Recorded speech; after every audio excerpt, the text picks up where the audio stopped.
keď Neon Sophie začne dabovať part 1. Asi. Najkračšie video na planete. Asi.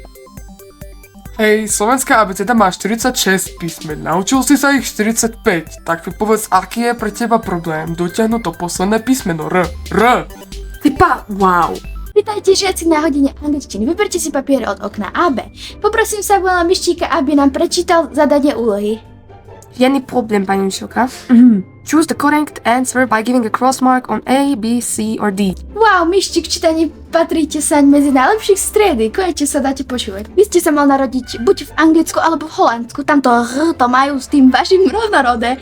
A do slovenčiny nám to radšej preloží niekto iný. Tak poprosím Erika. Hej, a čo si myslíš o Samovi? Hej, vieš čo, ten Samo úplne vtipne znie s tým Veď vieš, čo ti hovorí, prečo bol ideálny radšej Patrik? Vieš, to je taký frajer. Ale veď ale budem ďalšia žena na jeho zozname, ale veď aspoň neračkuje. Hej, halo. Ja vás počujem! The duck. The denčín. The dus. The dáva. The deti. Ak ste toto pozerali až sem, ja som vám vďačná. Dnes je to také kratšie video, lebo sa mi to pôvodne vymazalo a neznáma osoba mi nehodla už s tým pomáhať, takže som sa musela spoľahnúť na seba. Ale to nevadí, ja si viem nejako snáď poradiť.